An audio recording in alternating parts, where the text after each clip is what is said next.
I realize that fans, when their team wins the big one, will often lay claim to some larger, zip-code-transcending meaning for the event, shaping some narrative about how it represents the culmination of some very dramatic and inspiring story. But I do think that there really was something pretty remarkable, not unique, to be sure, but noteworthy, about the Caps' victory in the Stanley Cup Finals, something that I, at least, had not personally experienced before now, with the possible exception of the triumph of the '55 Dodgers over the hated Yankees, an event of which I have only the dimmest recollection. It was a perfect sports storm of sorts. There was, to begin with, the almost unfathomably dismal and heartbreaking history of the franchise itself. For more than a decade, since the arrival of Alex Ovechkin in 2004, they have been a very good team. Indeed, they have the best record in the NHL during that period. But they managed, year after year, to fail in the postseason, almost always in particularly horrifying and soul-crushing ways, nicely detailed here. One telling statistic: in games played after having taken a two-game series lead, 2-0 or 3-1, the Caps are 14-43, a .232 win percentage. No team in professional sports comes close to that record of futility. In 10 playoff meetings, with the mighty Pittsburgh Penguins, winners of 3 Stanley Cups during the Ovechkin years, which they, of course, would call the Sidney Crosby years, the Caps lost 9 times. They lost not 1 but 2 quadruple overtime playoff games.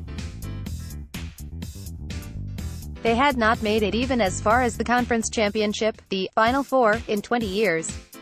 Added to the mix, there is a single franchise in the other major sports that can match the Capitals for abysmal and gruesome postseason failures, and it, too, is located here in D.C. Our baseball club, since 2005, the Washington Nationals, have also been truly outstanding in the regular season for many years, but they, too, have been the source of crushing disappointment in the postseason. Not only have the Nats not won the big one, they haven't even ever gotten into the Final Four, having never actually won a single playoff series. And their postseason losses have, if anything, been even more soul-crushing than the Caps, a 9-7 loss in the deciding Game 5 to the Cardinals in 2012 in which they had a 6-0 lead. At home, a 9-8 loss in the deciding Game 5 against the Cubs in 2017 that featured, for the first time in the history of Major League Baseball, a passed ball strikeout, a catcher's interference, and an RBI hit by pitch, all with 2 outs. And bullpen meltdown of all sizes and shapes, game after game. It meant that it wasn't just Caps fans, or hockey fans, in D.C. who felt the burden of failure. It was a widespread civic affliction. Not only was D.C. the leader in the number of days since a last championship *** sweepstakes among all cities with teams in each of the 4 major sports, it was full of fans who felt especially numbed by the ghastly postseason performances of our teams. It wasn't just that Caps fans had waited a long time, pretty much the whole city had waited a long time. This does not count, to be sure, the 4 championships that DC United, our MLS franchise, won: 1996, 97, 99, and 2004. I don't mean to disrespect the achievement. I was, in fact, a DC United season ticket holder during their glory years, and I remember those campaigns quite well and quite fondly. But I think it is fair to say that those victories didn't matter very much for the DC citizenry at large. Certainly in the late 90s, soccer did not have anywhere near the profile, in the public eye, of the other 4 major sports. And then there was the Alex Ovechkin saga.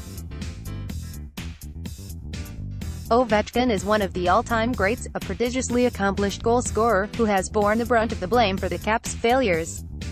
He also seems to be a pretty decent guy. He's been the highest-profile Russian in DC, and probably in the entire country, for more than a decade. Take that, Sergei Kislyak, and has managed, as far as I am aware, to avoid doing, or saying, anything particularly scandalous or stupid for the entire time. Not a trivial accomplishment. His own personal redemption became a major storyline in this year's tournament, and it was very hard not to feel his joy at having a very large monkey taken off of his back.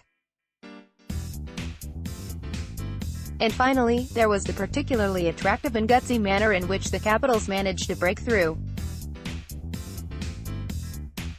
They trailed in all 4 of their playoff series, 2-0 in round 1, 2-1 in round 2, 3-2 in round 3, and 1-0 in the finals, and they won each of the 4 series-clinching games on the road.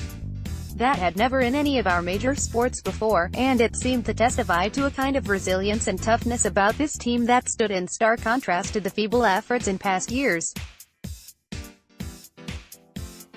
The emotional release that the victory provided was very real and very deep, and quite astonishing to see. More than 50,000 people showed up in downtown D.C. on the night of what proved to be the final game, fittingly, a comeback 4-3 win, on the road in Las Vegas, to watch the game on the big screens set up for the purpose. After the final horn sounded, there were a lot of people, grown men and women, who broke down in tears. I listened to a lot of the radio sports talk shows the following day, and it was the same thing. A lot of people, even casual fans, were somehow deeply and profoundly moved by the Caps' victory. It was another reminder of an indisputable but, to me, largely inexplicable fact, that people become emotionally invested in their teams in a way that defies simple explanation. It's just a bunch of guys playing a hockey game, but it becomes somehow a vessel for people to conjure up some serious emotional weight that they carry around, about their families and friends, and about their own past selves, with their disappointments and failures, and the course of their lives. Which of course brings me to the World Cup. It begins on Thursday and runs for a month, during which time half of the people on the globe will be intermittently transfixed by the sight of a bunch of guys running around trying to kick a ball into the net. There will be astonishing feats of athletic skill, and there will be tears of joy and tears of heartbreak on a massive global scale, ahead, guaranteed.